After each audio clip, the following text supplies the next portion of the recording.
आदि पुरुष स्टारिंग प्रभास, कृति सेनन, सैफ अली खान, सनी सिंह और देवदत्त नागे। संवाद लिखे हैं मनोज मुंतशिर शुक्ला ने। पटकथा लिखी है ओम रावत और मनोज मुंतशिर शुक्ला ने और फिल्म को डायरेक्ट किया है ओम रावत ने। दोस्तों, फिल्म आदि पुरुष के ओपनिंग क्रेडिट्स में राम, सीता और लक्ष्मण के वनवास पर जाने से पहले के फेमस इंसिडेंट्स को स्लो मूविंग पेंटिंग्स के थ्रू दिखाया जाता है। बर्फीली पहाड़ियों के बीच ब्रह्मदेव लंकेश को वरदान देते हैं कि ना वो देव से मारा जा सकेगा, ना दानव से, ना दिन में ना रात में, ना वायु में और ना जल में। जानकी और शेष राघव के गुफा में लौट आने की प्रतीक्षा कर रहे होते हैं। तभी जानकी शेष से कहती है कि मुझे कुछ सही नहीं लग रहा है, तुम्हारे बड़े भैया को बुला कर ले आओ, लगता है कुछ अनिश्चित होने वाला है। और वो दोनों आकाश में उड़ते हुए राक्षसों को देखते हैं। तभी शेष तुरंत गुफा के आगे एक सत्य रेखा बना देते हैं जिससे वो राक्षस जानकी तक ना पहुंच सके।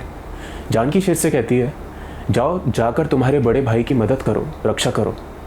तो शेष कहते हैं कि ये राक्षस बड़े भैया का कुछ नहीं बिगाड़ सकते। अब राघव को नदी के तल में बैठकर तपस्या करते हुए दिखाया जाता है।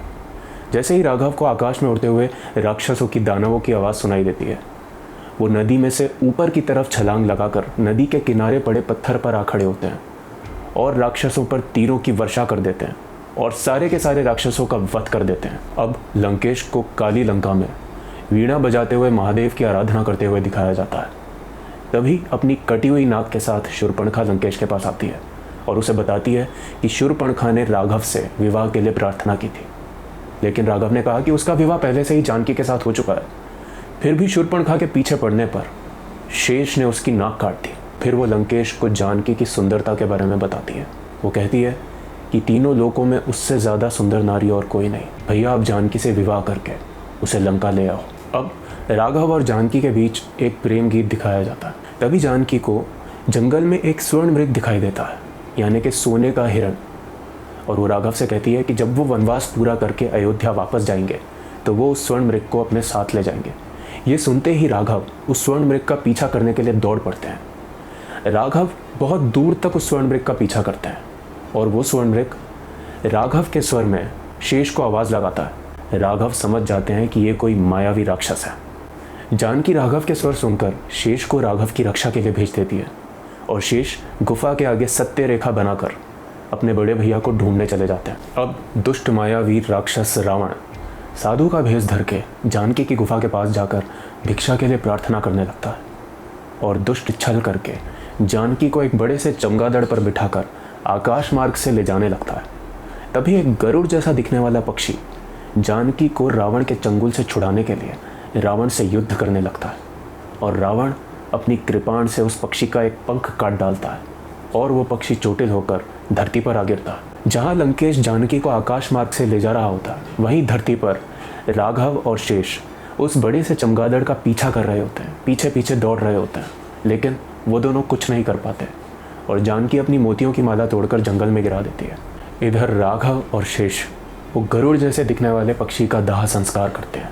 उधर लंका में जानकी को लंकेश के बंदी के रूप में देखकर रानी मंदोदरी शूर्पणखा से कहती है कि बधाई हो, तुम्हारा बदला पूरा हुआ, लेकिन अब लंका के अंत की शुरुआत हो चुकी है। जानकी का जंगल में गिरा हुआ मोती एक वानर को मिलता है और वो वानर वो मोती ले जाकर वानर राज सुग्रीव को दे देता है। राघव और शेष जंगल में आग जलाकर रात के समय बैठे होते हैं। तभी जंगल में से माता शबरी निकल कर आती है और राघव उनके पैरों के पास बैठ जाते हैं। माता शबरी राघव से कहती है कि बेटा, मैं तो एक नीची जाति की स्त्री हूँ, मेरे पैरों के पास मत बैठो। तो राघव कहते हैं कि हम जन्म से नहीं, कर्म से महान होते हैं। माता शबरी राघव को अपने टखकर छांटे हुए झूठे बेर खिलाती हैं और राघव बड़ी प्रसन्नता से उन्हें खाते हैं। और माता शबरी राघव से कहती है कि मुझे पूर्ण विश्वास था कि तुम अवश्य आओगे, और वो अग्नि में जलकर देह त्याग देती हैं। तभी अग्नि में से एक देवी प्रकट होकर राघव से कहती हैं कि ऋषिमुख पर्वत पर महाराज वानर राज सुग्रीव मिलेंगे, वो आपकी सहायता करेंगे, उनसे जाकर मिलिए। लंकेश अशोक वाटिका में आकर जानकी से लंका के राजभवन में जाने के लिए कहता है। जानकी उसे फटकार कर कहती हैं कि उनके राघव उन्हें ले जाने के लिए अवश्य आएंगे। बजरंग साधु का भेष धर के राघव और शेष का भेद जानने के लिए जाते हैं, लेकिन राघव उनको पहचान जाते हैं। बजरंग राघव और शेष को सुग्रीव के पास ले जाते हैं। सुग्रीव जंगल से मिला हुआ जानकी के हार का मोती राघव को दिखाते हैं। फिर सुग्रीव राघव को अपनी व्यथा बताते हुए कहते हैं कि उसकी पत्नी और उसकी सेना उसके भाई बाली ने छीन ली है और उसको राघव की सहायता की आवश्यकता है। फिर राघव सुग्रीव से कहते हैं कि जाओ जाकर बाली को मल्ल युद्ध के लिए ललकारो। सुग्रीव और बाली के भीषण मल्ल युद्ध के समय एक मिट्टी का टीला गिरने लग जाता है। मिट्टी का टीला गिरता देख सुग्रीव उसको बचाने के प्रयास में लग जाता है, लेकिन बाली लगातार सुग्रीव पर पीछे से प्रहार कर रहा होता है। उस मिट्टी के टीले में बहुत सारे वानर बैठे होते हैं। ये देखकर राघव कहते हैं कि एक सच्चा राजा स्वयं से पहले अपनी प्रजा की रक्षा करता है और इसीलिए सुग्रीव एक सच्चा राजा है और वो बाली पर तीर चला देते हैं और बाली का वध हो जाता है। राघव सुग्रीव का राज्याभिषेक कर देते हैं। अब सुग्रीव और उसकी प्रजा जानकी की खोज पर विचार कर रही होती है। राघव बजरंग को अपनी अंगूठी देकर कहते हैं कि जाओ जानकी को ये दिखा देना, वो समझ जाएगी कि तुम मेरे दूत हो। इधर लंका में रावण और विभीषण मदिरा पी रहे होते हैं। विभीषण लंकेश से कहते हैं कि जानकी को छोड़ दो भैया। लंकेश मना कर देता है तो विभीषण लंकेश से कहते हैं कि आप खुद अपने काल के लिए कालीन बिछा रहे हैं भैया। इधर जाम्बवंत, बजरंग और वानर भारत के दक्षिण समुद्र तट पर पहुंच जाते हैं।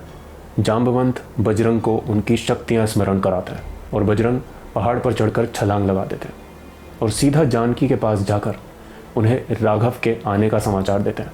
तभी लंका का एक राक्षस धाकड़ासुर आकर बजरंग से कहता है, तेरी बुआ का बगीचा है क्या जो हवा खाने चला आया। बजरंग उस राक्षस को धरती पर पटक देते हैं। फिर इंद्रजीत बजरंग को एक जाल में फंसाकर लंकेश के पास ले जाता है। लंकेश लोहे का मुखौटा पहने हुए एक हथौड़े से तलवार पीट रहा होता है। बजरंग लंकेश को बताते हैं कि वो अयोध्या के होने वाले महाराज राघव के दूत हैं। लंकेश बजरंग की पूंछ में आग लगाने के लिए निर्देश दे देता है। इंद्रजीत बजरंग की पूंछ में आग लगाते हुए कहता है, जली ना, अभी तो और जलेगी। जिसकी जलती है वही जानता है। यह सुनकर बजरंग कहते हैं, कपड़ा तेरे बाप का, तेल तेरे बाप का, आग तेरे बाप की और जलेगी भी तेरे बाप की। अब बजरंग पहले से काले रंग की लंका में जगह जगह जाकर उसे जलाते हैं। बजरंग जानकी से कहते हैं कि वो उन्हीं के साथ उड़कर वापस चली जाए, लेकिन जानकी कहती है कि वो तभी जाएंगी जब उनके राघव उन्हें लेने आएंगे। इधर राघव समुद्रदेव से प्रार्थना कर रहे होते हैं कि आप मेरी सेना के लिए रास्ता छोड़ दें। तभी बजरंग उड़कर आते हैं और कहते हैं, मैंने बोल दिया है, जो हमारी बहनों को हाथ लगाएगा उसकी लंका लगा देंगे। बजरंग राघव को जानकी का कंगन देकर कहते हैं कि उन्हें जल्द से जल्द लंका जाना चाहिए। जब समुद्र रास्ता नहीं छोड़ता तो राघव समुद्र पर ब्रह्मास्त्र छोड़ने लगते हैं। तभी समुद्रदेव प्रकट होते हैं और राघव से कहते हैं कि आपकी सेना से कहिए कि आपका नाम लेकर समुद्र में पत्थर फेंकें।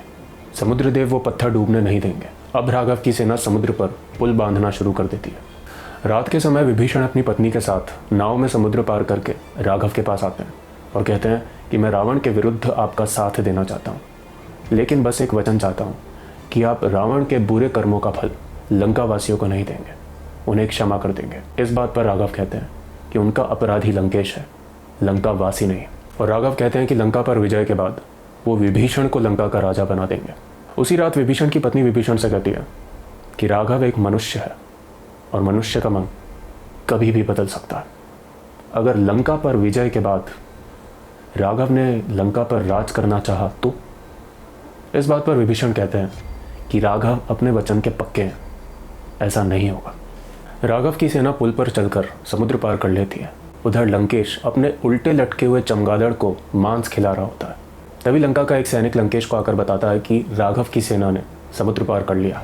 अब लंकेश विभीषण के भेष में अपने एक राक्षस को राघव की सेना के भेद पता करने के लिए राघव की छावनी में भेजता है, लेकिन राघव उस बहरूपिये को पहचान जाते हैं और वो बहरूपिया अपने सच्चे रूप में आ जाता है। फिर राघव अंगद से कहते हैं कि हमारे अतिथि को हमारी पूरी छावनी घुमाओ और वापस लंका छोड़ाओ।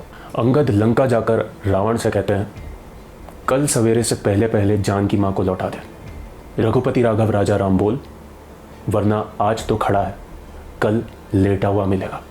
अब रावण और इंद्रजीत जानकी को बेड़ियों में बांधकर राघव के पास लाते हैं। इंद्रजीत जानकी की बेड़ियां खोल देता है। जानकी राघव की ओर दौड़ने लगती है। तभी इंद्रजीत आकर अपनी कृपाण से जानकी का गला थोड़ा सा काट देता है और जानकी राघव की बाहों में गिर जाती है। लेकिन जानकी एकदम से हंसने लग जाती है और एक राक्षस में बदल जाती है। राघव समझ जाते हैं कि वो रावण की एक माया थी। राघव क्रोधित होकर रावण की सेना की ओर दौड़ पड़ते हैं। रावण की सेना उन्हें चारों ओर से घेर लेती है। फिर शेष, बजरंग, सुग्रीव और अंगद भी राघव के पास आ जाते हैं। अब इंद्रजीत अति तीव्र गति से इन पांचों के चारों ओर चक्कर लगाना चालू कर देता, लेकिन राघव उसे रोक देते हैं। फिर वो शेष को नागों की माया से मूर्छित कर देता और राघव से कहता है, इंद्रजीत राघव से कहता है, ये माया नहीं है बड़े भैया, छोटे का खेल समाप्त। अभी चुपचाप अपना तमाशा समेट और लंका से निकल। बहुत देख लिया तेरा बंदर नाच।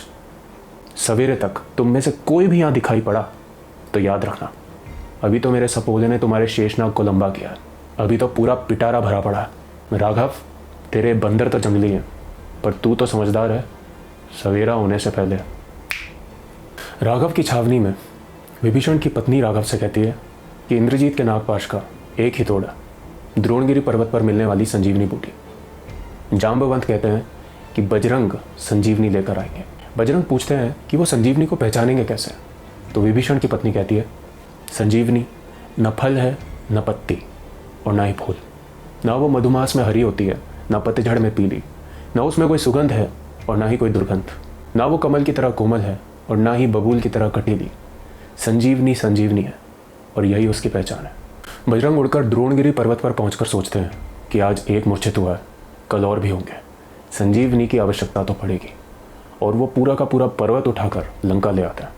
अब शेष को संजीवनी के रस से स्नान करवाया जाता है और शेष उठकर खड़े हो जाते हैं। अब लंका में लंकेश मोटे मोटे सांपों के ढेर में लेटकर अपनी मालिश करवा रहा होता है और कहता है कि वो विश्वासघात करने के लिए विभीषण को अवश्य दंड देगा। इधर राघव की छावनी में विभीषण राघव को बताते हैं कि इंद्रजीत हर युद्ध से पहले एक स्वर्ण झील में स्नान करता है। अगर वो स्नान करके उस झील से बाहर आ गया तो फिर उसे कोई नहीं मार सकता। हाँ, लेकिन पानी में इंद्रजीत की शक्तियाँ शून्य हो जाती हैं। फिर शेष कहते हैं मतलब इंद्रजीत को पानी के अंदर ही मारना पड़ेगा। फिर विभीषण कहते हैं कल नवमी है और रावण महादेव की साधना करेंगे और चाहे कुछ भी हो जाए वो साधना को बीच में नहीं छोड़ेंगे। फिर राघव कहते हैं हम लंका पर 3 दिशाओं से आक्रमण करेंगे। अब राघव जहाँ विजय वहाँ के नारे के साथ राघव की सेना लंका पर चढ़ाई आरंभ करती है। लंका से भी वानर सेना पर आक्रमण आरंभ हो जाते हैं। विभीषण शेष और वानरों को लंका के सैनिकों के भेष में मुखौटे पहनाकर लंका के अंदर ले जाते हैं और राघव बजरंग की पीठ पर सवार होकर अपने बाणों से वानर सेना की सहायता कर रहे होते हैं। लंका के राक्षस रावण के भाई कुंभकर्ण को भी नींद से उठा देते हैं और पूरी लंका युद्ध की चीखों से भर जाती है। अब कुंभकर्ण भी युद्ध के लिए आ जाते हैं। उधर शेष और इंद्रजीत स्वर्ण झील के अंदर युद्ध करते हैं और शेष इंद्रजीत का स्वर्ण झील के अंदर ही वध कर देते हैं। इधर कुंभकर्ण बजरंग को एक बड़े से हथौड़े से मारकर गिरा देते हैं, लेकिन फिर राघव अपने बाणों से कुंभकर्ण का वध कर देते हैं। उधर रावण महादेव की आराधना पूरी कर लेता है। जब रावण युद्ध करने के लिए लंका से निकल रहा होता तो उसकी रानी मंदोदरी पहले से ही श्वेत साड़ी में खड़ी हुई दिखाई देती है। फिर उसकी बहन शूर्पणखा उसे विजय तिलक लगाने के लिए आगे आती है, लेकिन रावण बिना तिलक लगवाए ही युद्ध करने के लिए निकल जाता है। रावण के साथ बहुत सारे चमगादड़ भी युद्ध क्षेत्र में आ जाते हैं और वानर सेना को परेशान करने लग जाते हैं। लंकेश के युद्ध भूमि में आने के बाद और भी भीषण युद्ध होने लग जाता है। राघव रावण के गले पर तीर चलाते हैं, लेकिन उसका सर वापस से ठीक हो जाता है। राघव तीर पे तीर चलाए जाते हैं, लेकिन रावण पर कुछ असर नहीं होता, वो जस का तस खड़ा रहता है। फिर रावण एक भीषण प्रहार करके राघव को धरती पर गिरा देता है और अब वो राघव पर उनके पीछे से प्रहार करने जा ही रहा होता है कि बजरंग राघव को लंकेश के प्रहार से पहले ही उठाकर आकाश में ले जाते हैं। तभी राघव को आकाश में एक स्वर्ण प्रकाश दिखाई देता है। उड़ते हुए बजरंग की पीठ पर खड़े राघव को उस स्वर्ण प्रकाश से शक्ति मिलती है और वो रावण की नाभि पर तीर चला देते हैं और रावण का अंत हो जाता है। अब जानकी आकर राघव के गले से लग जाती है। जानकी और राघव पुष्पक विमान में बैठकर अयोध्या वापस जाते हैं। अब जानकी और राघव को अयोध्या के सिंहासन पर बैठे दिखाया जाता है और यही फिल्म आदि पुरुष समाप्त हो जाती है। दोस्तों, अगर आप ऐसे वीडियोस और देखना चाहते हैं तो चैनल को सब्सक्राइब करना मत भूलिएगा, क्योंकि मैं इस चैनल पर इसी तरह के वीडियोस लेकर आता रहता हूँ।